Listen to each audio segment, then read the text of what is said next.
Voltou, trouxe um sanduíche pra mim. Eu lá toda de boa, ainda tava... A foto de você com Eu vou colocar foto, colocar o vídeo, eu tava lá de boa. Não, é isso que é parto, tá fácil. Porque daí eu comecei a ter contração, mas também bem de leve. Parou de sair água. Tem até parto com trilha sonora aqui. Sorry. Ah, that's alright. It's Just making fun of me. Me, I would never do that. Yes. We did all the exercises, all the stretches. We walked. She had other ideas. Yeah. She's very nice home. But at least the cervix was thin, so something was happening. Just... Yeah. Comi meu sanduíche, tomei minha Coca-Cola, comi meu chocolate. Gente, que aqui também causa, né? Se eu só faço assim, ou só faço assim, ele tá mudando a orientação, então eu posso facilitar alguma entrada dela para mudar ou não, mas eu não tô abrindo a minha ossadura de limpar. Entendeu? Eu abrir a ossadura tem que ir no meu máximo que vai, no meu máximo que vai. Então eu tô abrindo espaço para ela poder passar. Mas Então tá só falando fazendo assim ou qualquer só? um. Ah, tá só em prótese. É. Porque eu fico muito confusa do 8, acho que eu fico pensando tanto. Não, mas você pode só, tipo, girar.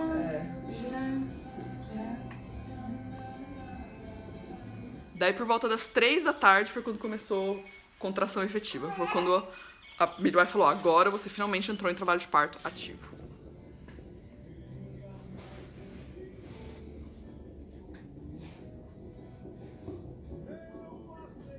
Né? Tem vários estágios de trabalho de parto.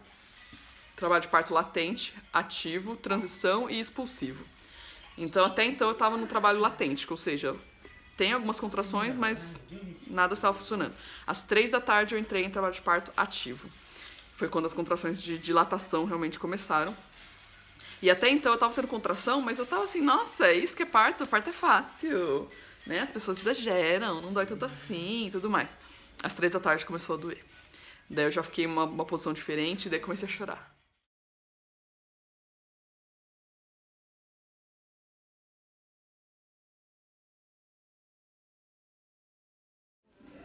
E aí, amor, tá doendo agora?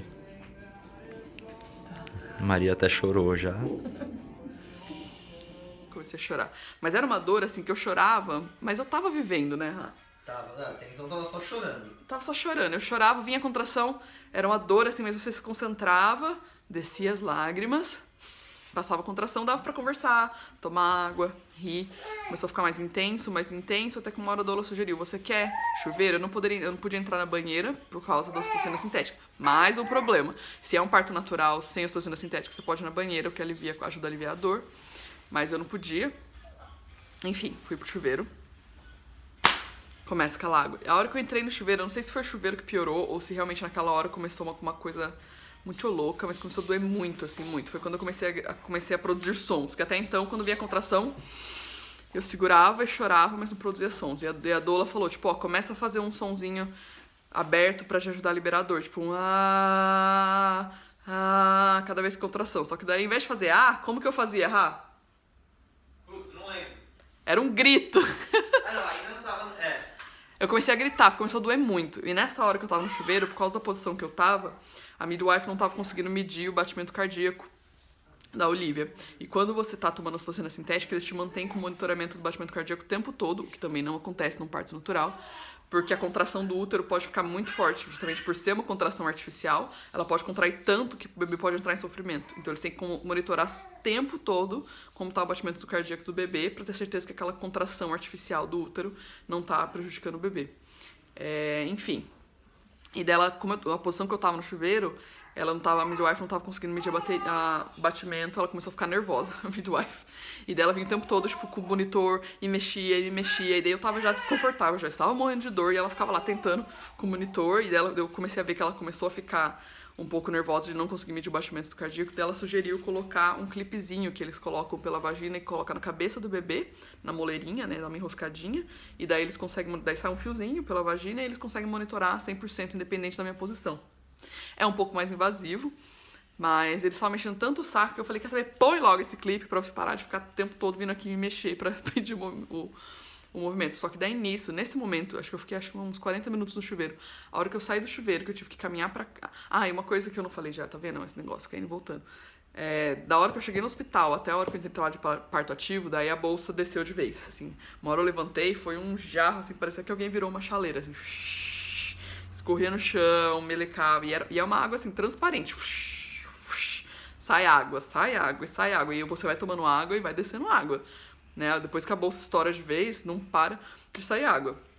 Enfim, e provavelmente eles falam que provavelmente foi porque a Olivia mexeu, porque antes a bolsa tinha estourado, mas a cabeça dela tava tipo um tampão, tipo tampando de ralo, assim. E daí conforme ela deu uma rodada, abriu um espaço do vácuo e daí saiu toda a água. Então nessa hora que eu saí do chuveiro e descia a água, e escorria a água, e doía, e doía. E daí nessa hora eu passei do trabalho de parto ativo pro trabalho de parto de transição, que é quando você vai de 6 dedos de dilatação até o 10º de dilatação. Só que eu não sabia que eu estava passando por esse estágio, e foi nessa hora que doía, mas começou a doer, que eu achei que eu fosse morrer, assim, era uma dor enlouquecedora, assim, eu queria morrer, assim, eu gritava pra Rafael que eu queria morrer, eu batia, eu puxava, eu urrava. Eu nunca tive isso na minha vida, eu sempre me considerei, né, 10 anos de rugby, me considerava resistente à dor, mas assim, é uma coisa, é uma dor, todo mundo fala, depois que o parto passa você esquece. Não esqueço, eu nunca vou esquecer daquela dor, porque foi a pior dor da minha vida, foi uma dor, era uma dor, né, Rafael? Ele tá lá calmando ali. Tá pondo o livro pra dormir. Mas é uma dor inexplicável, assim, que irradia no corpo inteiro. E daí quando passa a contração, você fica... E daí eles falam, tipo, não, mas tenta respirar. Não dá pra respirar, só dá pra gritar. E eu chorava tanto, meu nariz entupiu. Daí eu não conseguia respirar, daí eu respirava pela boca. Daí minha boca secava, assim, eu fiquei cheia daquelas pelinhas na boca, de tanto que a boca secava. E eu tomava água, e a boca secava. E, gente, era uma... Eu não vou repetir o bastante o quanto que dói, porque dói muito. Eu não sei se um parto normal sem ocitocina dói menos, mas esse doeu muito. Assim, era uma dor insuportável, assim, eu me debatia de dor. E daí vai dando calor, né? Nessa hora, tipo, eu...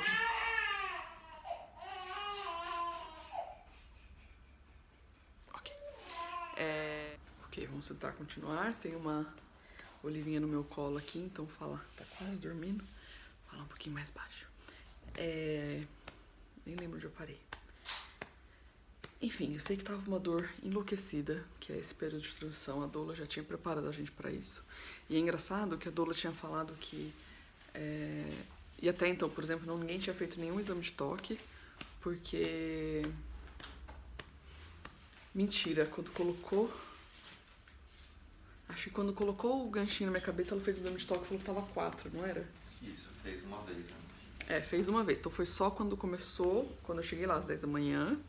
Depois, por volta das 3, eu tava com 4 de dilatação. E depois não fez mais. E daí...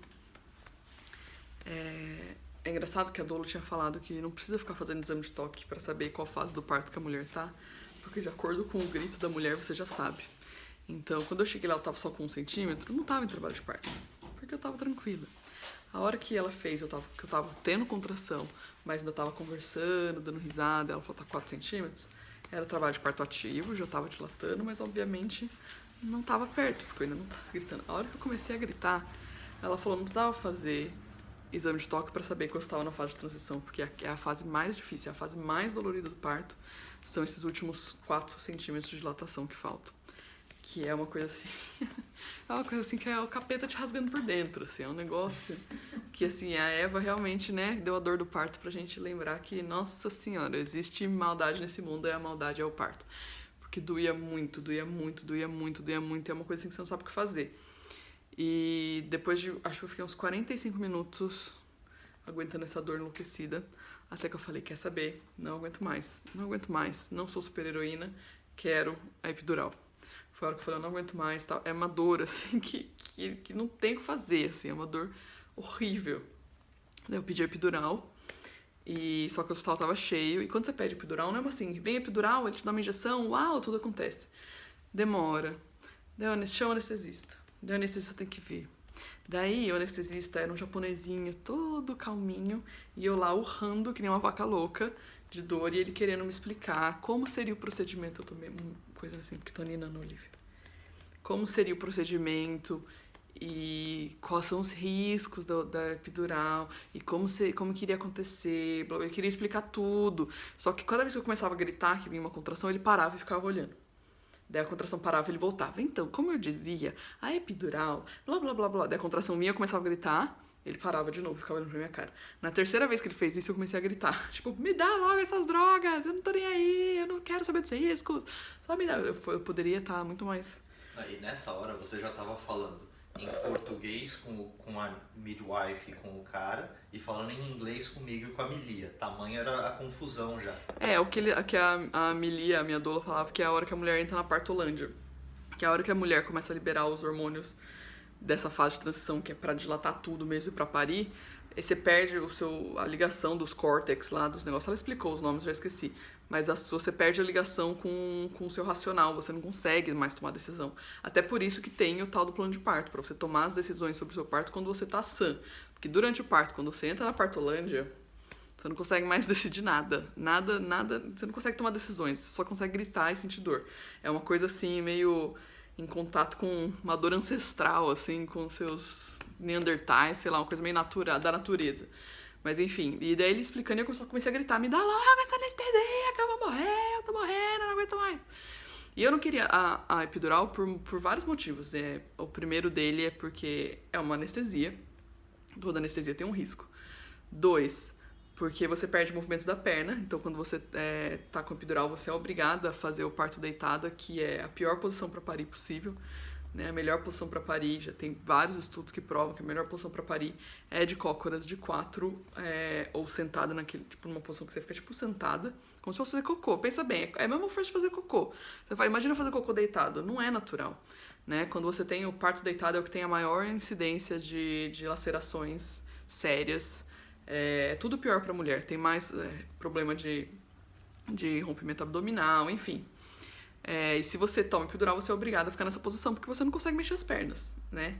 Então eu não queria. E outra, quando você tá com epidural, você não sente a pele esticando. E uma das coisas que eles falam é que a dor, o círculo de fogo, né? Quando o bebê tá passando a cabeça pela vagina, que começa a esticar a pele, é quando você tem a laceração. E você começa a sentir queimar. Eu vou chegar nessa parte. E quando você começa a sentir queimar, isso te faz parar de fazer força, porque tá doendo. E é isso que evita a laceração. Se você tem uma epidural, você não sente a dor que tá lacerando e você faz força na hora errada e você tende a se lacerar muito mais. Então, mulheres que fazem epidural têm um número muito maior de laceração de 3º e 4º grau, justamente porque você não sente a dor que você deveria sentir para te evitar de se machucar.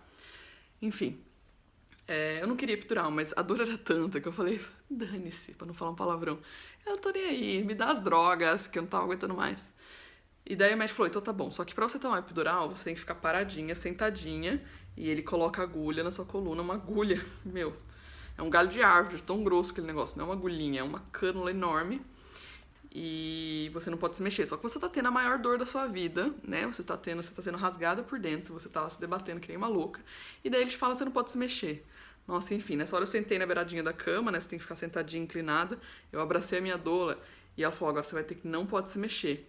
E eu apertava ela, que eu acho que eu ia quebrar, ela é toda magrinha, pequenininha, e eu apertava assim, e ela fala no meu ouvido, né, aquelas palavras de afirmação, vai dar tudo certo, você consegue, você não sei o quê, e eu lá, me controlando. Ele fez o acesso da epidural, daí ele puxa uma cânula pelas suas costas, né, cola com as coisas e coloca o acesso aqui. E daí ele fala, agora deita que eu vou preparar a medicação pra colocar. Então tudo isso, né, isso tudo foi quase 2 horas só pra ele chegar, me explicar e fazer o acesso.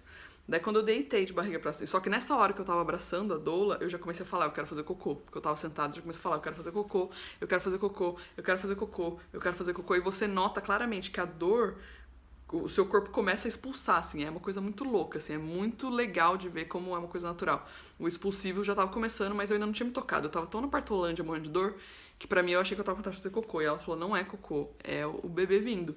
Daí no que eu deitei pro médico poder fazer a mistura, né, e colocar o remédio, a midwife perguntou, você já tá com vontade de fazer cocô, você já tá com vontade de expulsar, posso fazer o toque pra ver como que tá? Daí nessa hora, você já tá com tanta dor, você esquece tudo, você fala, ai, põe, enfia o que você quiser aí, só tira essa criança de dentro de mim que eu não aguento mais. E daí ela fez o exame e falou, ó, você já tá com 10 centímetros de dilatação, você já tá com contração expulsiva. Você tem certeza que você quer epidural? Porque se você tomar epidural agora vai parar tudo e você agora é só empurrar. Né? Isso já era umas 7 da noite, Rá? Era uma 7. Era umas 7 da noite. Ela falou, agora é só empurrar. E daí a midwife falou, ó, respira aí por uns 5 minutos, né? Recupera